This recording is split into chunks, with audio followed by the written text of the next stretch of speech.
Hello，大家好。本周三，加拿大移民部长宣布将开放新的移民项目，今年将通过3个渠道接纳9万名移民，主要是医护类、必要服务行业的临时工人以及国际留学生。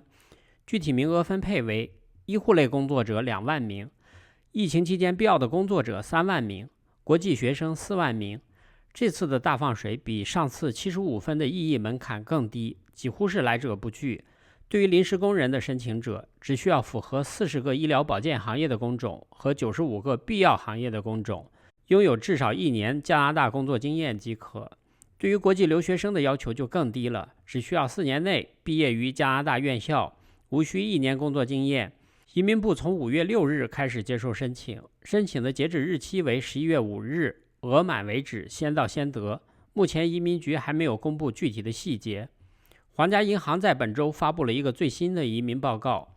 报告显示，2021年的前2个月，由于移民速度显著加快，皇家银行认为加拿大有望超过他们今年2月份做出的预测。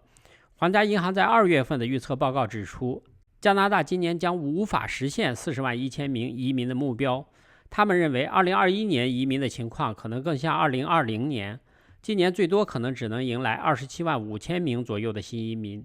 这份报告认为，至少有4大不利因素会影响移民计划的完成。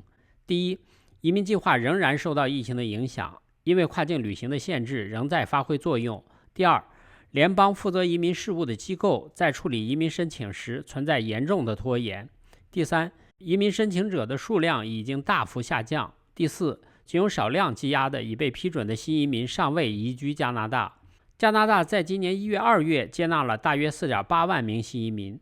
联邦政府本周宣布，他们将邀请9万名已经在加拿大的临时外国工人和国际学生申请永久居民。这表明移民政策改变正在获得越来越多的支持。皇家银行认为，今年的移民数量很可能会超过2月份他们做出的27万5千名移民的预测。但是，最近的措施能否让加拿大实现今年新增40万1千名永久居民的宏伟目标，目前还无法给出结论。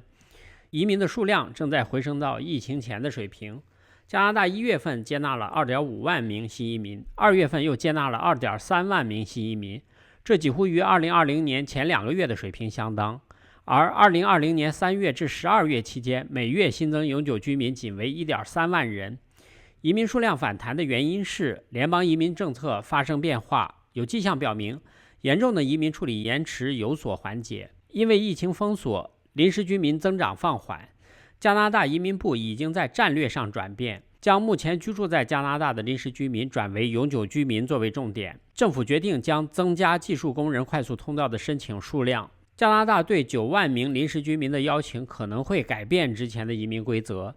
已经居住在加拿大的临时外国工人和国际学生更容易转为永久居民。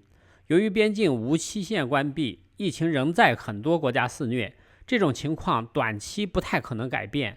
在今年剩下的时间里，政府将继续依靠已经居住在加拿大的临时居民来增加移民数量。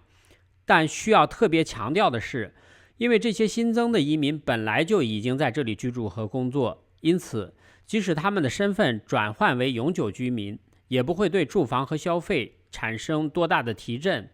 住房和消费的提振需要疫情过后大量临时居民和新移民的进入才能实现。以上就是今天我要给大家分享的内容。我的频道每天都会分享一些加拿大的生活、经济、房产资讯，欢迎订阅。谢谢观看，再见。